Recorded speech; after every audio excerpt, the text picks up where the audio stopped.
Өткөн жумада урматтуу жамаат важип болгон абалдар маселесин баштап коюп, анан токтоп калган элек. Эмне деп айттык? Кафарат деген нерсе бар деп айттык. Кафарат деген нерсе бар. Биз азыр ошол кафарат эсери менен иншалла жетишсек кафараттын да негизи эмесин айтабыз дагы. Бирок кээ бир учурларда мындай кайталап айтайын дагы бир жолу.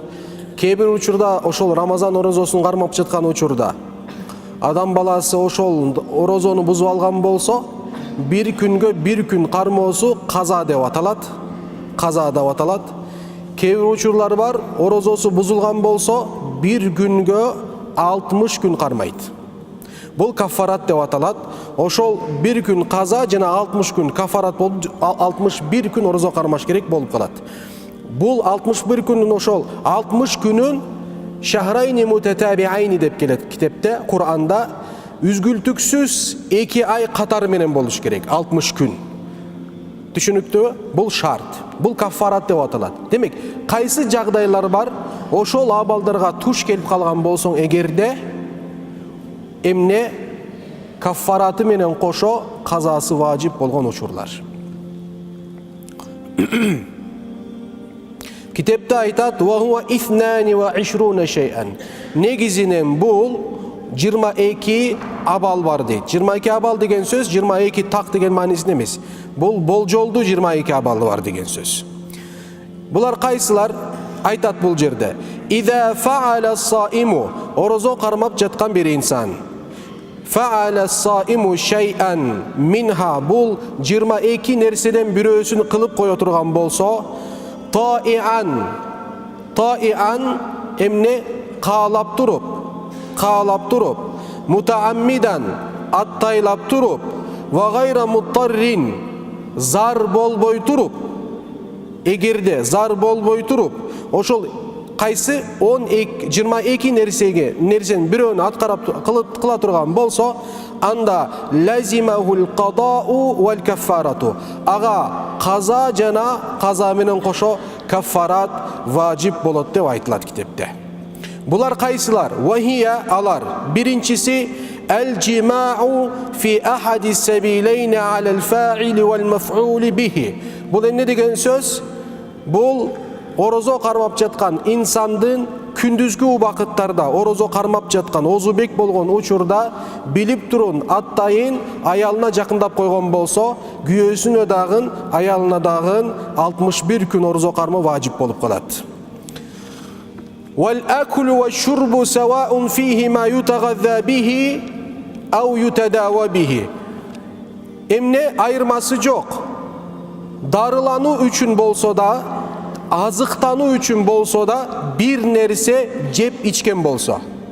Түшүнүктүү? Бир нерсе жеп ичкен болсо. Мисалы, бул маселеге келгенде кээ бир айтат го, жеп ичүүгө кирген нерселер гана ошолорду ичсең же жесең ошондо гана кафарат керектүү болот. Дары үчүн колдонсоң кафарат керектүү болбойт деп айткандар бар. Бирок Ханафи мазхабында дары ичсең дагы, дары колдонсоң дагы эмне болуп эсептелет? Кафарат керектүү болуп эсептелет. Бул жерде эмне дедик биз? Шарт бар дедик. Биринчи шарт эмне дедик? Таиан, өз каалоосу менен. Өз каалоосу менен. Бирөө аттайын жедирген жок. Түшүнүктүүбү? Аттайын бул тыюу салган нерселерди эмне күчкө салып туруп кылдырып койгон жок. Китепте жазылат: эгерде аялы күчкө салып туруп күндүзгү убакыттарда күчкө салып кое турган болсо аялы дейт, күйөөсүнө бир гана каза важип болот, аялына болсо кафаратта важип болуп калат. Түшүнүктүүбү? Ошон үчүн таиан деген сөздүн мааниси, өз каалоосу менен деген мааниси, бирөөлөр тараптан аттайын жедирип, же ичирип, же үчүнчү жагдайга байгы туш келип, кандай десем, ошол кишини күч менен буздуруп койбоо маселеси бул жерде. Эгерде буздуруп кое турган болсо, күч менен, анда эмне болуп калат? Бул кишиге каза гана важип болуп калат. Кафарат важип болбойт. Түшүнүктүүбү? Бирөөгө аттайын сен кармап алып туруп оозуңа суу куюп жиберген болсо, сен каалабай туруп сага кафарат важип болбойт. Ал жерде бир гана эмне важип болот? Каза. Каза деген сөз мааниси бирге бир кармайсың. Кафарат деген сөз бирге канча? 60 кармайсың. Түшүнүктүүбү? Жакшы.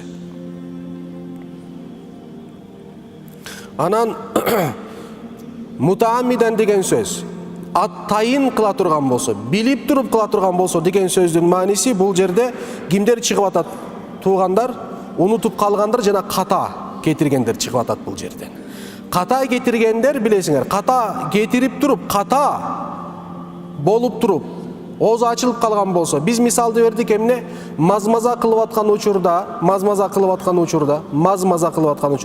оозун даратта чайкап аткан учурда, анан унутуп калып, гаргара кылам дегенде суу өтүп кеткен болот кегиртектен мисалы. Бул инсанга кафарат важип болот. Буга бир гана каза важип болот. Себеби унутуп кылып койгон. Экинчи наси деп коебуз. Эмне кечиресиңер, ката кылып алган, эми наси унутуп кылып алган болсо, унутуп кылып алгандын орозосу бузулабы же бузулбайбы?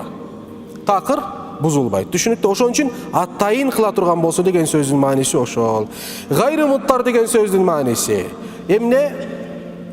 эмне аргасыздан же зарыл болбой туруп ооз ачып алган болсо деген сөз. Бул 3 шарт болуш керек. Демек, же аттайын, же болбосо өз каалоосу менен, же болбосо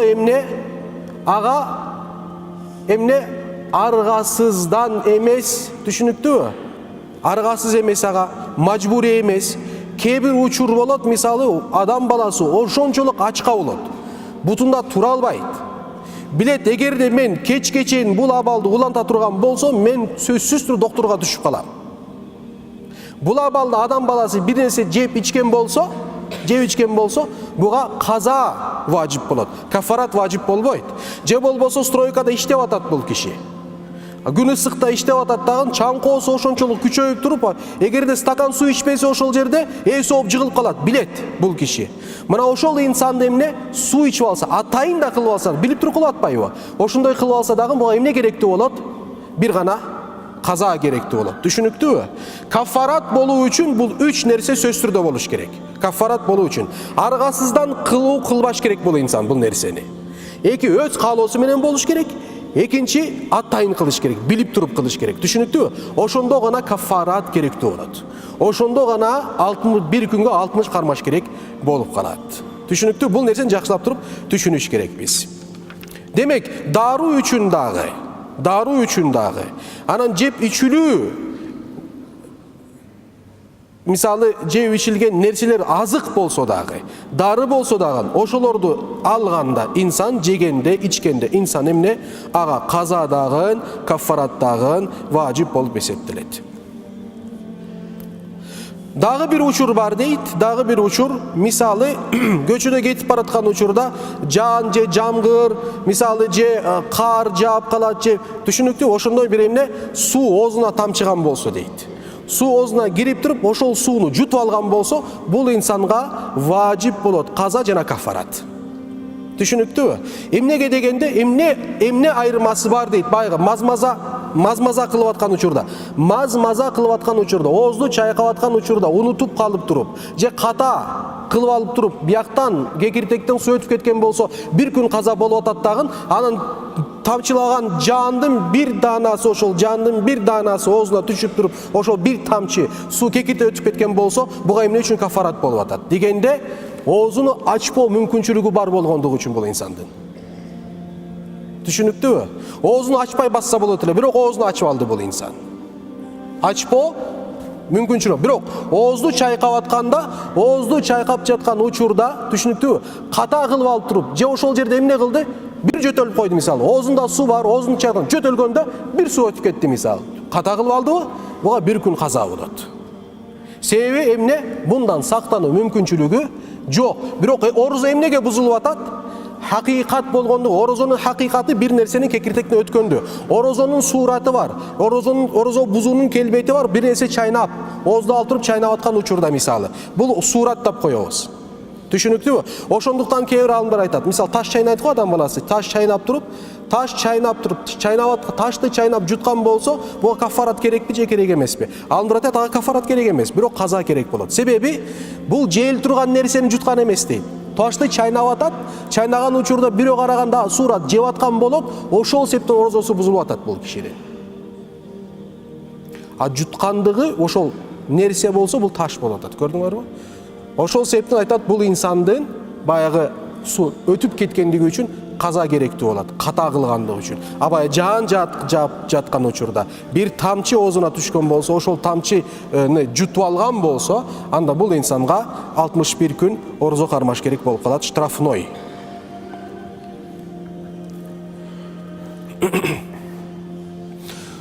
Бышпаган чийки этти жесе дагы, бышпаган чийки бир этти жеп койсо дагы 61 күн каза болот.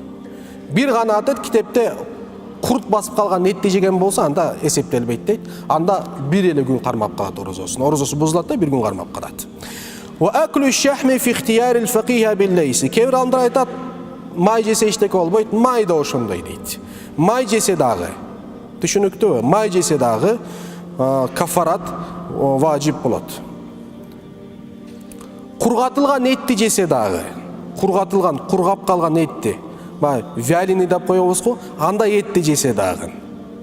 Андан кийин буудай жесе дагы, мисалы буудайдын бир даанасын жесе, буудайдын бир даанасын алып туруп жутуп алган болсо, бул да эмне кафаратты важип кылат.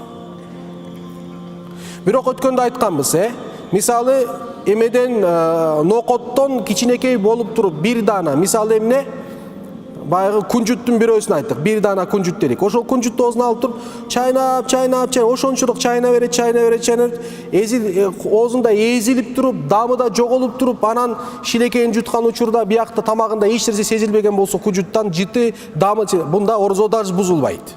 Орозосу да бузулбайт бул инсандын.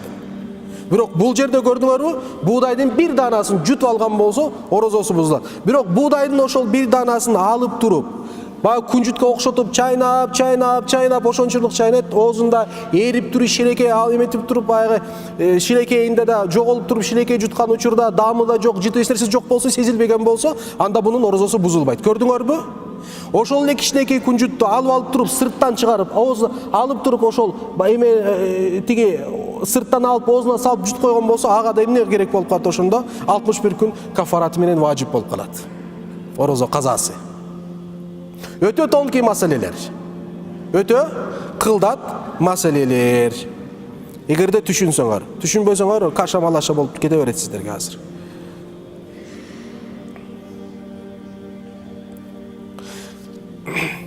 Анан топурак. Баягы эмне дейт эле, баягы топуракты жейт го, кимелер кальций жетишпегенде гүлбото деп коёбу, бир топурак бар. Ия. Гүлбото деп коет, Эки түрдүү топурак бар да, мисалы. Адатта жээлген топурак бар, адатта жээлбеген топурак бар. Негизи топурак жеген туура эмес, билесиңер, шариатта. Топурак жеген туура эмес. Сырттан чыгып алып туруп, ошол жерде бир урта топурак алып туруп жеге турган болсо, аалымдар кээ бирөө тахримун макрух, кээ бирөө харам деп айтышат топурак жегенде. Мисалы ошол топуракты жеген болсо, айтат, эгерде адатта жээлген топурак болсо, адатта мисалы гүлбото сыяктуу, сыртта барасың, сырттагы пакеттерде сатылат мисалы. Ошону жей турган болсо инсан, анда ага 61 күн кафарат болот. 61 күн аны штрафнойун берет, сөзсүз түрдө.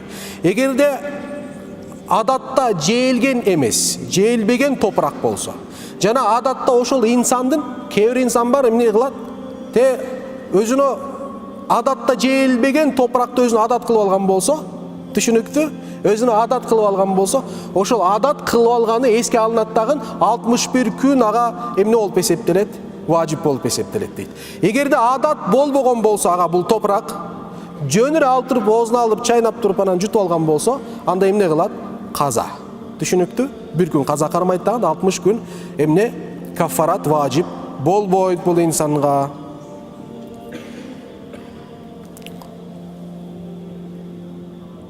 Туз. Аз туз жеген болсо. Көп эмес. Көп эмес, аз. аз туз жеген болсо, алып туруп кичине тузду оозуна салды дагы, шимип туруп жутуп алды мисалы. Эмне болду? 61 күн болду. Түшүнүктүү? Аз эмес. Алып туруп бир чай столовый кашык бар го, ошону алып туруп оозуна салып жутуп алды мисалы. Ага эмне болду? Кафарат важип болобу? Жок. Ага бир гана каза важип болот. Эмнеге биякта азды жутуп атат, азды алып атат дагы 61 күн, бир чоң кашыкты жутса, бир күн болуп атат. Себеби адатта аз жейилет, туз адатта көп жейилбейт. Азык болуп эсептелбейт. Түшүнүктүүбү? Көп туз азык болуп. Бирок кашыктап жеген туз адаты болсо ошол инсандын 61 күн ага кафарат важип болот. Андай барбы билбейм, андай адам жок окшойт туз жей берген. Ошондой сыяктуу. Топурак сыяктуу. Алла разы болсун. Бул жерде дагы мындай бир маселе бар. وابتلاء بزاق زوجته أو صديقه لا غيرهما.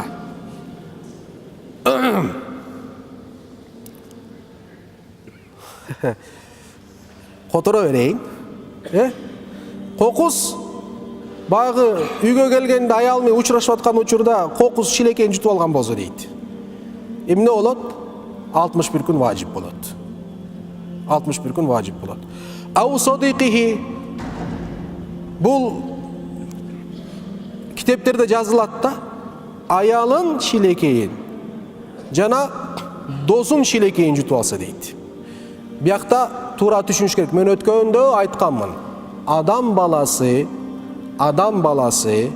бул нерселерди угуп жаткан учурда балким болуп калса деген маанисинде караш керек. Түшүнүктүүбү? Болобу ошондой нерсе? Астагфирулла. Жок.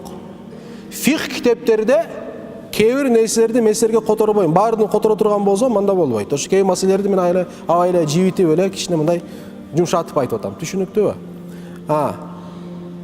Досунуку эмнеге айтып атат? Себеби досунуку жан дос. Бул менен эмне кылат дейт? Бул инсандын эгерде бунун шилекейин жутуп алган болсо, бунун орозосу бузулат да 61 күн важип болуп калат дейт.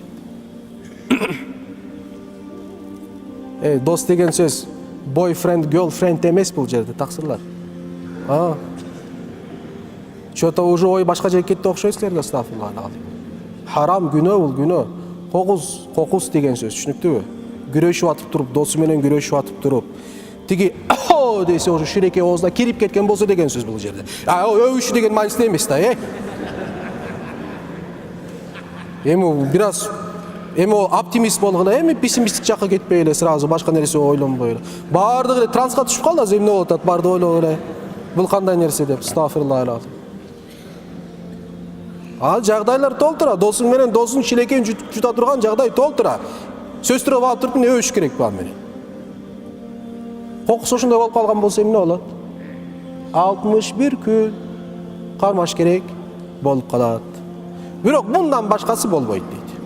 Балаңды шилекейин жутуп алсаң, түшүнүктүү, 61 күн карабайсың.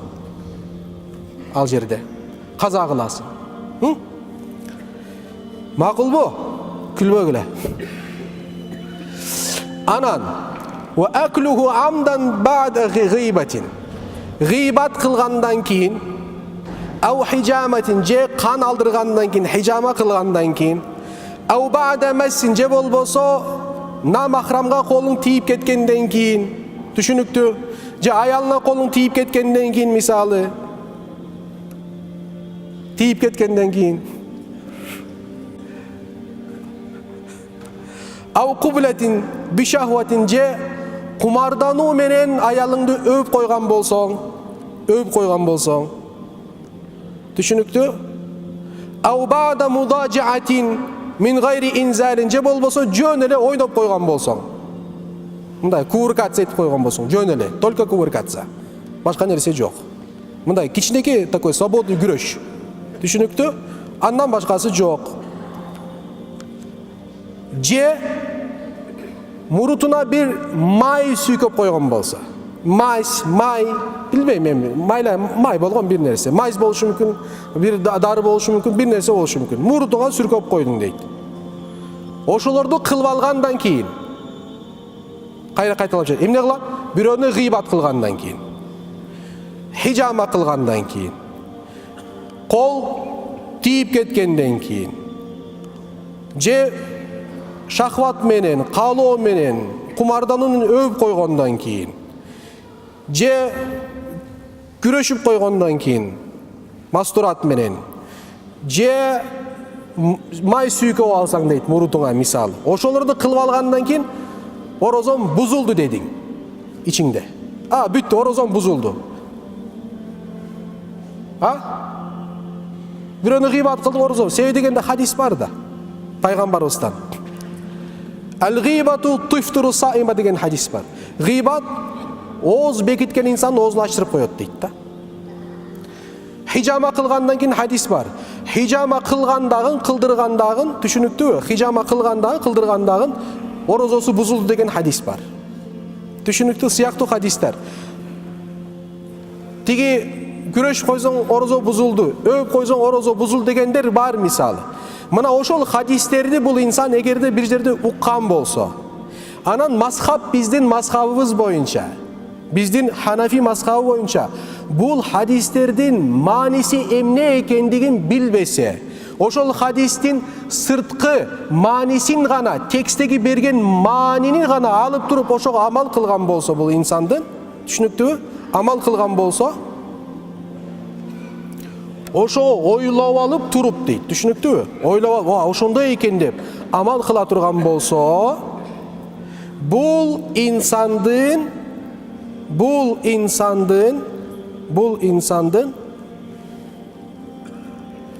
орозосу кафарат керек болбойт. Түшүнүктүүбү?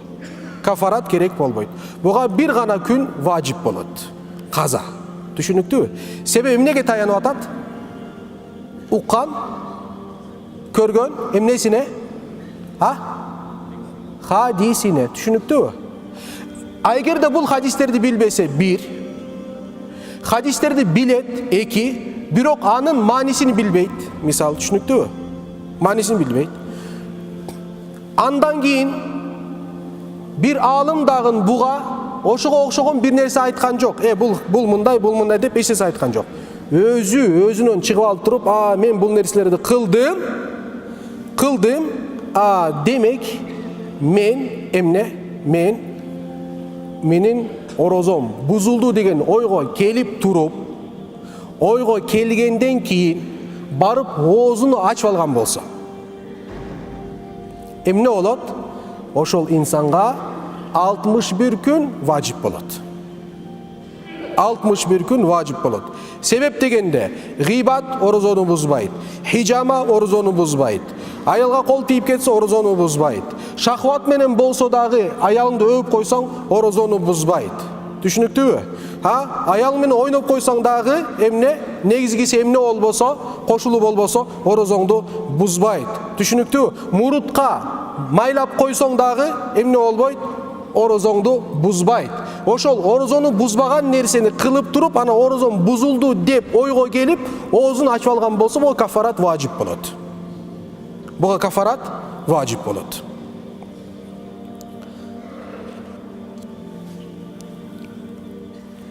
Кайталап жатам. Эгерде бир имам ага айткан болсо, фатва берген болсо, сага кафарат важип эмес, сен бир күн оозу каза кыл кармайсың дегенде, бүттү.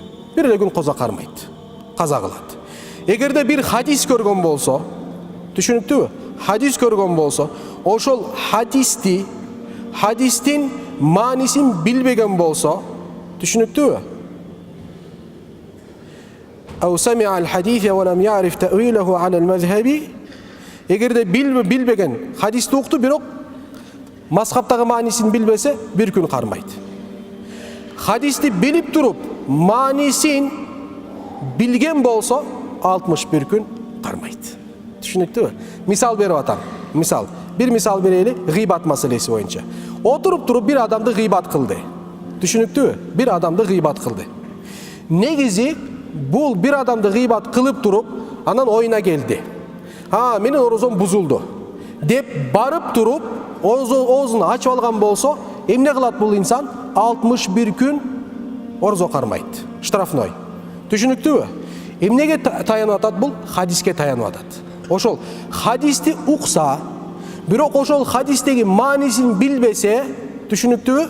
Билбесе бул инсан эмне болуп эсептелет экен? Бул хадиске амал кылгандыгы үчүн бир гана күн орозо кармайт. Бир имам, бир факих кетип сен бир күн кармайсың, орозо кармайт. Түшүнүктүүбү? Эгерде бул хадисти билет, гыйбаттан кийин гыйбат орозо ачат деген хадисти билет. Ошол хадисти билип туруп, бул хадис биздин мазхабта оозун ачтырбайт, соон же азайтат, же такыр соопсуз калтырат деген маанисинде айтылды деген маанини тавилди, түшүнүктүү, билип туруп ошол ишти кыла турган болсо, анда 61 күн орозонун эмнесин кармайт, каффаратын кармаган болуп эсептелет туугандар. Түшүнүктүү? Эми каффарат тууралуу, урматтуу туугандар, каффарат тууралуу. Каффарат бул адам баласын билип туруп, биз айтканбыз, билип туруп, атайлап туруп, өз каалоосу менен, аргасыз болуп туруп, эмне кылганы, орозосун бузуп алганы бул эмне болот? Каффарат. 60 күн каффарат кармаш керек. Каффараттын түрлөрү бар. Эң биринчи каффарат эмнени? Кулду азаттыкка чыгарасың. Бирок азыркы учурда бул нерсе жок. Кул деген нерсе жок. Ошол учурларда кулу бар болсо азаттыкка чыгарат эле, кулу жок болсо барып бирөөнүн кулун сатып алып туруп азаттыкка чыгарып, ошондой эмнесин штрафын төлөйт эле. Кийинки болгон нерсе болсо, эмне болуп эсептелет? 60 күн катар менен орозо кармайсың. 60 күн катар менен орозо кармайсың. Эгерде 60 күн катар менен орозо кармоого күчүң жетпесе, анда 60 мискин, 60